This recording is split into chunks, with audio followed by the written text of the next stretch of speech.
Nye. Welcome to today's deep dive. We really have an incredibly fascinating journey ahead of us today. Oh, we definitely do. Yeah, we're pulling from this excerpt of a commentary titled Lamb and the Title Deed to Earth.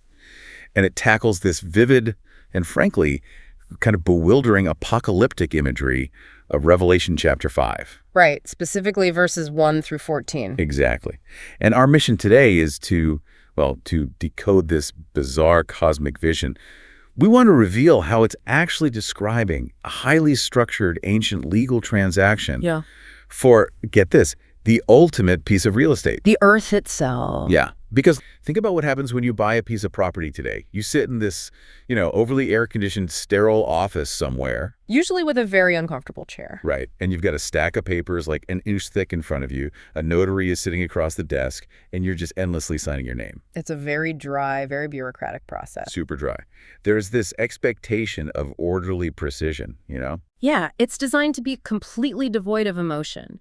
You have all that administrative machinery at work, the signatures, the escrow, the quiet transfer of funds, and eventually, you get the keys. Right. But when we step into the commentary's analysis of Revelation chapter 5, that sterile office completely vanishes. It's gone. Totally gone.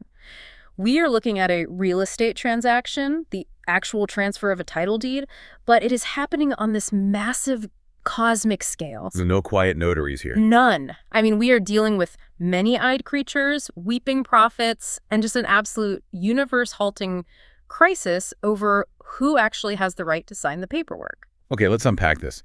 Because to understand the cosmic strangeness of the scene, we really first have to ground it in the practical reality of what is actually happening. Right, the physical object itself. Exactly. The central object in this entire narrative isn't like a magical artifact. It's a scroll.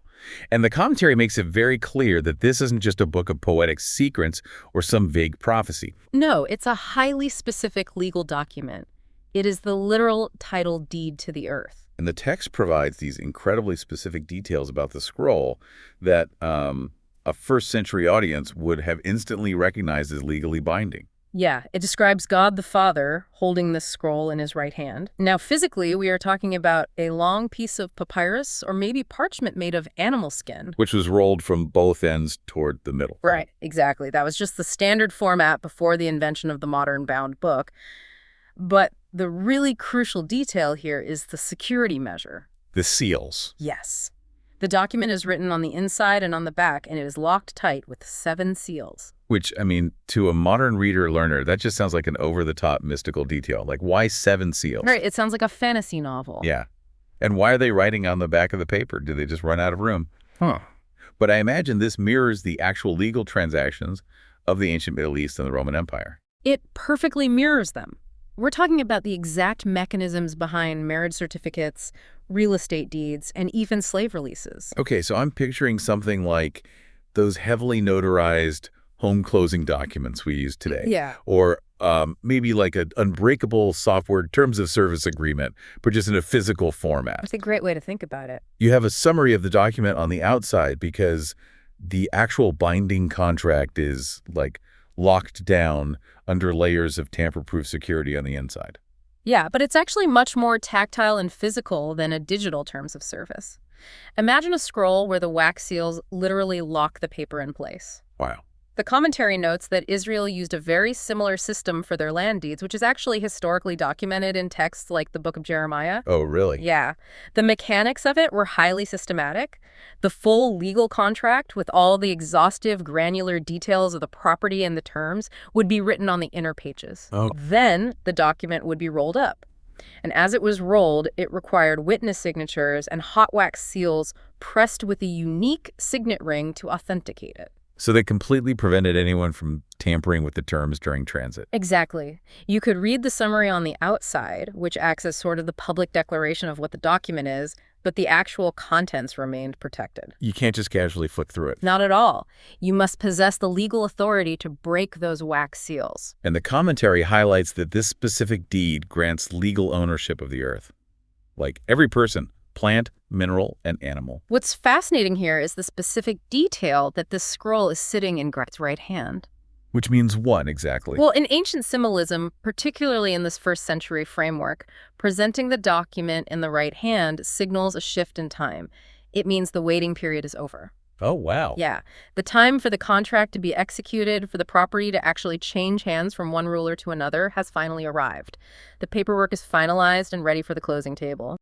What really caught my attention in our notes is that this isn't just poetic imagery. I mean, this is a point-by-point recreation of how actual legal transactions were executed back then. In the ancient Middle East and the Roman Empire, yeah, Hmm. precisely. Yeah. I mean, if you were transferring property or arranging a marriage or even officially emancipating a slave in the first century, this was your standard operating procedure. Because they obviously didn't have digital signatures. Right, or filing cabinets. They used long sheets of papyrus or treated animal skin. So that detail about the scroll being written on the inside and the back, that is a massive historical clue. Oh, really? How so? Well, in Roman law, they used what was essentially a double document. So the full, exhaustive legal contract with all the terms and conditions was written on the inside of the scroll. Okay. Then it was rolled up tightly and tied with string. So you have the actual binding terms locked away where no one can tamper with them. Exactly. Once it was rolled and tied, wax seals were pressed over the strings. You could not open the document without breaking those seals. Wow. So if the wax was broken? Everyone knew the contract was either voided or prematurely executed. Then a summary of those exact inner terms was written on the outside of the scroll for public reference. Okay, that makes perfect sense. So you have the public summary on the outside so people know what the document actually is, but the unalterable legal terms are locked inside. Exactly. And the text notes that ancient Israel had an incredibly strict system for this when it came to real estate. Oh, right. The example the analysis brings up from the book of Jeremiah, chapter 32, I think. Yeah, Jeremiah 32. So to give you some context, Jeremiah the prophet is locked up in prison. The Babylonian army is literally outside the gates, burning the country to the ground. And God tells him to buy a field from his cousin. Which is an objectively absurd time to invest in real estate. Right. I mean, the economy is literally collapsing. But Jeremiah weighs out the silver, he signs a deed, folds it, and seals it in front of multiple witnesses. He does it as this concrete legal prophecy that one day the war will end and people will own land there again. It's just such a profound statement of future restoration. It is. And, in Roman law, a will or a major property deed often required exactly 7 witnesses. Wait, 7 witnesses? Yep. Each of whom would affix their personal seal to the document. So when the author of Revelation places a scroll with 7 seals in God's right hand, he is telling the first century reader that this is a fully verified, legally ironclad document. Oh, yeah, I see. And the fact that it is in the right hand, which is the hand of authority and action, means it is finally time to execute the contract. Okay, but wait, I'm struggling with the logic here a little bit. We are talking about the ultimate cosmic climax of the universe, right? Right. The defeat of evil, the restoration of the planet. Why on earth would the author format this epic spiritual decree exactly like a standard first century real estate closing? I mean, doesn't a bureaucratic escrow process kind of, kill the spiritual majesty of the moment? You'd think so, but it actually does the exact opposite. It grounds it. You have to remember the audience here. Okay. When you are a persecuted, marginalized group of people living under a brutal dictatorship, vague spiritual platitudes about, eventual peace or pie-in-the-sky theology, they don't help you survive the day. That's very true. But a legally binding, fully witnessed, undeniable transfer of power. A contract that cannot be altered because the wax seals are intact, that is a definitive anchor. Oh. The author is using the language of Roman bureaucracy to tell the reader that the transfer of Earth's ownership isn't some whimsical, mythical wish. It is a done deal, legally recognized, just waiting for the rightful heir to step forward and provide the signature.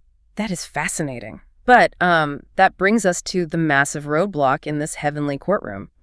Because we have the binding deed, it is ready to be executed. Right. The natural next step in any property transfer is to call the rightful heir to the front of the room to claim it. Yes. And the text outlines this incredible moment where a high-ranking, strong angel steps up and broadcasts a search across the entire universe. He asks with a loud voice, who is worthy to open the scroll and to break its seals? And the response is just absolute silence. Yeah. It is arguably the most chilling moment in the entire narrative. The angel audits heaven, he audits the earth, and he even audits under the earth, which is ancient shorthand for the realm of the dead. Right. The living, the dead, and the spiritual beings are all weighed in the balance. And absolutely no one is found worthy to execute the deed. When we were reviewing the text, it makes a very explicit modern connection here that gave me pause. It argues that from ancient emperors like Nero all the way up to 20th century dictators like Hitler, no human being could ever claim the moral or legal right to genuinely rule the world. Yeah, the source brings that up. Now, obviously, we are just reporting on what the source material states here, not taking any political sides, but it made me wonder, is the original first-century author actually envisioning future dictators, or is the analysis making a broader point about the total catastrophic failure of human leadership across all of time? It is definitely the latter. The analysis is using figures like Hitler and Nero thematically. It bridges the gap between the ancient world and your world today. Gotcha. It's projecting the author's original concept forward to prove a universal truth. Absolutely no human regime passes the ultimate test of worthiness. Human power is inherently corrupted by self-interest. Which is a heavy thought. Very. And to fully grasp the emotional weight of this silence in the courtroom, we really have to look at the historical reality of the year 95 AD, which is when this text was written. And 95 AD was just a waking nightmare for the original audience. Rome had already completely destroyed the city of Jerusalem and leveled the temple a couple of decades earlier. Yeah, in 70 AD. Right. Hundreds of thousands of Jewish people had been slaughtered or sold into slavery across the empire. And the early followers of the Christian movement, including the author of this vision, John, were being actively hunted by the state. Yes. John himself is actually writing this while exiled on the penal colony of Patmos. So put yourself in his shoes for a second. You are living under the Emperor Domitian, a man who demanded to be worshipped as a living god. Wow. And who used Christians as scapegoats for the empire's problems. You are traumatized, your community is bleeding, and then you are given a vision of the Supreme Court of the universe. You see the deed that will finally fix this broken world. Exactly. The angel asks, who has the right to step up and enforce justice? And the answer is no one. The cosmic Supreme Court has a backlog, and there is no judge qualified to hear the case. That despair would be crushing. I mean, it means that violent, corrupt men, the very people slaughtering his friends in the arenas, would just permanently retain control. Yeah. The text notes that John actually begins to weep bitterly. He has a total breakdown right there in the throne room. And our analysis points out that this is the only time tears are ever recorded in heaven. The only time. He is mourning what appears to be the permanent, irreversible victory of evil. Exactly. Yeah. Because it triggers a profound, universal human anxiety, right? Yeah. The fear of living endlessly under corrupt leadership with absolutely no hope of a rescue. Yeah, that's a terrifying thought. John's tears represent the accumulated grief of every oppressed person in human history who has looked at the state of the world and realized that no politician, no general, and no philosopher is actually capable of fixing it. The only tears in heaven. You can really feel the sheer weight of that historical trauma. But right as John's despair reaches its absolute peak, the narrative delivers a plot twist. A massive one. It reveals exactly who the worthy heir is. But the reveal completely subverts every single expectation the first century audience would have had. It is a brilliant narrative pivot. So one of the 24 elders in the heavenly courtroom leans over to the weeping John and basically tells him to stop crying. He announces the arrival of the ultimate champion. Okay. And he uses two deeply entrenched messianic titles.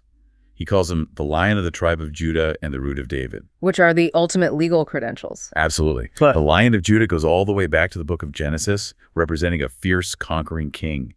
And the Root of David traces back to the prophet Isaiah, proving a legitimate royal bloodline. So they're verifying his identity. Right.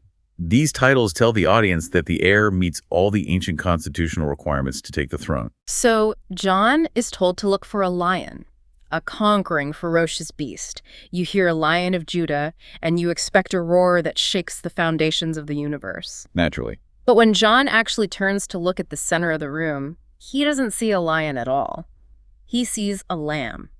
And not just a lamb, but a lamb standing before the throne looking as if it had been violently slain. Yeah, the Greek word used is arnion, which means a little or vulnerable lamb. Wow. And the imagery is stark. It describes an animal with a mortal wound, essentially with its throat slit in preparation for sacrifice. It's a direct callback to the Passover lamb from the book of Exodus. You know, when I was thinking about this imagery, I realized my initial analogy for this scene was totally wrong. Oh, yeah? How so? Well, initially I thought about it like a military battle. Like, you're pinned down, you call for a tank to save you, and an ambulance shows up instead. Oh, I see. But that doesn't fit the legal framework we are talking about at all. It's actually more like this. Imagine a corrupt, bloated corporation that has ruined thousands of lives. You call in a ruthless, cutthroat corporate raider to forcefully orchestrate a hostile takeover, fire everyone, and burn the company to the ground. You want vengeance. Right, you want vengeance.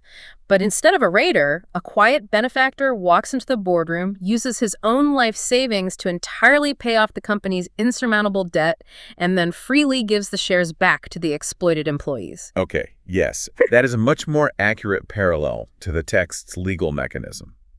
What's fascinating here is the sheer audacity of the paradox. I mean, the lamb is the lion. It's a complete flip. In the Roman Empire, power was universally demonstrated through dominance, through the shedding of your enemy's blood. The Caesars ruled through intimidation, taxation, and the sword. Right. But this vision argues that the ultimate cosmic victory isn't achieved by a conqueror shedding the blood of his enemies. It is achieved by a willing sacrifice shedding its own blood. The supreme power of the universe is housed in a symbol of total vulnerability. That's incredible. But I have to push back on the mechanics of the metaphor here just a little bit. We spent the first half of this deep dive establishing that this is a strict, formal, legal contract. An escrow closing. Yes, we did. How can a slaughtered, bleeding farm animal execute a legal document? Doesn't a dead lamb completely break the very real estate metaphor the author just spent so much time building? It would, yeah. It definitely would if the lamb were dead. Oh. But the text explicitly notes that while the lamb bears the mortal, catastrophic wounds of a slaughter, it is standing. Ah. The wounds are the receipt of the price paid, pointing directly to the historical crucifixion. But the fact that the lamb is standing upright points to the resurrection. That makes sense. Defeating the ultimate unbeatable enemy, which is death itself, is what provides the undeniable legal proof of worthiness. I mean, no Roman emperor, no matter how vast his army, ever conquered the grave. Right. And the imagery gets even more surreal because this standing lamb has a very strange anatomy. It does. The text says it has 7 horns and 7 eyes. To a modern listener, that sounds like a monster from a sci-fi horror movie. But to a first-century reader, this was a highly specific, coded language. Yes, apocalyptic literature relies heavily on symbol. In the biblical texts, horns, think of rams or wild bulls, are the universal symbol for aggressive power. Okay. And the number 7 represents absolute completion or perfection. So 7 horns means this lamb possesses absolute, omnipotent power. And what about the 7 eyes? The eyes symbolize absolute, perfect knowledge. The text links this to the prophetic imagery in Zechariah, representing the Spirit of God that ranges throughout the earth, seeing everything and seeking justice. So it's omniscience. Exactly. It represents omniscience. So if we connect this all together, you have an entity that looks like the ultimate victim of state violence, a slaughtered lamb, but actually possesses omnipotent power and omniscient judgment. Wow. It is the only entity with both the legal right and the functional ability to claim the deed. So if this lamb is the only entity with the credentials to legally act, what happens when it actually steps up to claim the deed? Well, the text says the lamb steps forward and takes the scroll directly out of the right hand of God. And the moment that transaction happens, the entire courtroom erupts, right? It does. The 4 living creatures, which are the cherubim, these high-ranking angelic beings that guard the throne, and the 24 elders, completely fall down in worship. And the analysis makes a vital theological point here. It's a huge point. It notes that for a first-century Jewish writer, you are strictly commanded to only worship God. The first commandment is completely uncompromising on that. Absolutely uncompromising. So the fact that the highest beings in heaven are falling down before the Lamb is a direct, scandalous affirmation of the Lamb's absolute deity. Yes, the legal right to rule the earth is inseparable from the divine nature of the ruler. But they aren't just cheering because a new king has been crowned. They are cheering because an unprecedented economic transaction has just been finalized. Okay, unpack that for a second. Well, countless myriads of angels join in a new song, and they praise the Lamb for, and this is the key phrase, purchasing men with his blood from every tribe, tongue, people, and nation. I really want to dig into that word purchasing, because our analysis zeroes in on the original Greek text here, and the implications are just staggering. They really are. The Greek word used is agorazo.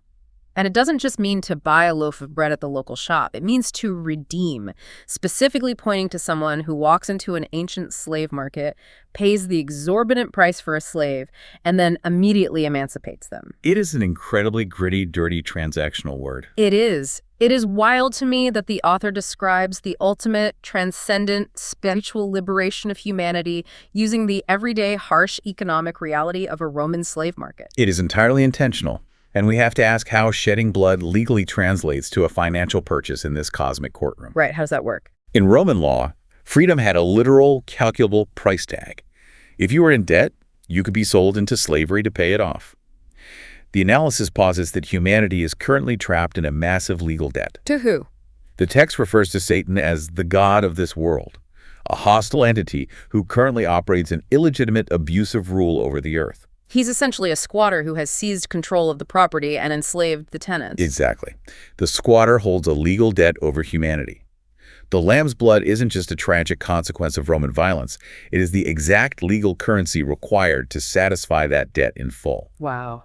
The lamb goes into the agorazo, the cosmic slave market, and pays the highest possible price, his own life. So the debt is paid. The squatter's claim is nullified. The seals on the deed can now be legally broken, and the squatters can be rightfully, permanently evicted. Imagine the psychological impact of that mechanism on a first-century reader. You have to remember who is actually reading this scroll. Persecuted, marginalized people who often literally ended up on the option blocks of Roman slave markets. Yeah, their bodies were quite literally bought and sold by the empire. To them, is basically saying, look, I know Rome seems invincible. I know the squatter seems like he will rule forever, but he doesn't hold the deed. You don't have a legal right. Right. The true rightful owner has already walked into the market, paid the absolute highest price, and legally purchased your freedom. Breaking that final seal on the scroll officially executes the contract. Yes. It means their suffering wasn't the permanent state of the universe. It was just the chaotic, messy transition period before the rightful owner officially took possession of the property. And that realization provided immense, unshakable resilience. It takes the ultimate divine victory and translates it into a financial and legal certainty. That is so powerful. And that is why the joy in the vision cannot be contained. The text outlines this massive, overwhelming crescendo where every created thing in heaven, on earth, under the earth, in the sea, starts singing. The legal debt is canceled, the Lion of Judah reclaims the throne, and the Messiah sets the captives free. Wow. We've gone on quite a journey today. We started with a legally binding celestial real estate deed written on a papyrus scroll and sealed with wax. We really did. We walked through a terrifying cosmic crisis of leadership where it seemed like corrupt tyrants had won forever. And we saw that crisis resolved by a paradoxical lamb who literally uses his own life as currency to buy humanity's freedom and end an illegitimate regime. It truly highlights the reward of looking past the surface level of these ancient texts. When we understand the sophisticated ways early writers utilized the strict legal frameworks of their day. The double-sided contracts, the witness seals. Right, and the brutal economics of the agorazo. When we see all that, we see how they made transcendent hope incredibly tangible. Yeah. Honestly, the wax seals of the Roman Empire were essentially the blockchain of their day. Wait, really? The blockchain? Yeah. They were an unalterable, decentralized system of witness verification that guaranteed a promise would be kept. That is such a fascinating comparison, and it leads perfectly into the final thought I want to leave you, our listener, to ponder today. Oh, I like where this is going. We've seen how this first-century visionary relied on the mechanics of his world wax seals, papyrus scrolls, physical slave markets to explain ultimate liberation. So, if a visionary were to write this exact same scene today, trying to communicate that same undeniable ironclad transfer of cosmic ownership to us, How would they write it? exactly, how would they write it? Would the title Deed to the Earth be a cryptographic smart contract permanently etched onto a divine blockchain? Oh, wow. Would the cosmic slave market be framed as humanity escaping the invisible algorithmic debt of digital surveillance? How does the language of our modern systems of ownership, contracts, and power change the way we imagine ultimate freedom? That is a brilliant question. It's something to think about the next time you sign your name on a dotted line. Thank you so much for joining us at the table for this deep dive today. We love exploring these incredible concepts with you. Until next time, keep exploring. 9.